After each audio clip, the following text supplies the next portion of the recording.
a igen dia hi le science tel suina kichi apoi mo dan gen ut hi a why dina science dam theina to akizop dan ichi hiam a hi ke le science dam theina dia apoi mo dan le science yam sin na dia apoi mo dan tamlo igen di amasa in science dam theina dia apoi mo dan igen di society in science aman pha hi ichi thei hi azyak bel science theina zat hiak na in mi hingte ni tengpoi mo asubu chinga waiba na khosak na leng asu changka nga hi science in society khat pewa dia dam theina din mun poimo tak alo a lekha siam tamna gamte a mi tele adam thei dia ku hi waizakin pilna siamna in dam theina hon tu na hi chi thei siam apoimo a hi science in dam theina to ki sai thil ni hon hil a wai tu na ala wai dan le apum pel thei ding dan che tuam hon thei sak hi lai siam tam na society in ma ni ki kep siang tho di dan le in kim in kyang sian tho na apoi mo dan a thei u hi ilaka na tam zo te kha yai thil ni te apoi mo dan i the lo ziak a hi ke le izu lo ziak wa piang a hi i chi thei a hi kum tam lo paisa ina siam sin na din mun ananiam ziakin numeite khateng nin nei tung tanga ki kep siang tho di dan aki wanggen ma a himale mi siam mi pil ahong tam deu ziakin theina hong pungin hu chi bang din muna tu in iding non ta ke hi mi pil mi siam tam na society akhanga waizakin ami ten dam theina facility hoi zo leng adel zo u hi waizakin science kichi dam theina dia apoi mo hi ichi a hi tun abana igen non de hi le science siam sinna apoi mo dan igen di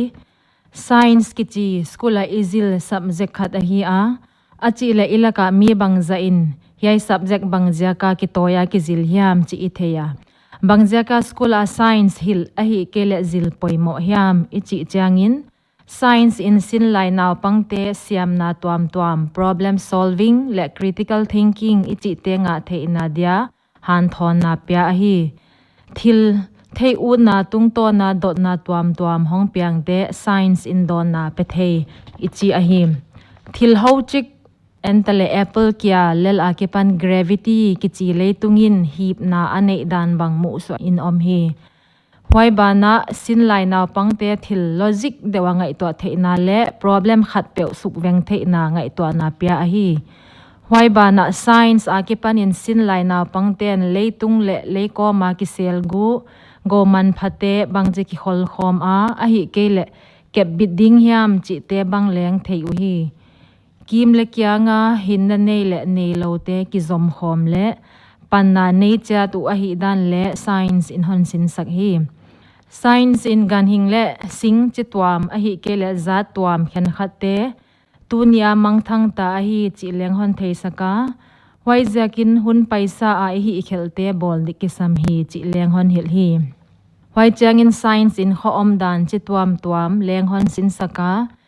zinling le tsunami akizop dan khong le hiai thil teng khong akipata ki vending dan survival skill leng hon sin sak hi wai cha nin le ide lo thilte koi hiak dik dan le hoi takin hon hila amwa thei thil le amwa thei lo thilte biodegradable waste hi kile non biodegradable waste chi te leng hen tom di dan hon hil a hi to atunga igen hem peute science yam sinna apoi mo dan a hi a he akipan in science subject hi poimo a hi ichi thei a hi kakipak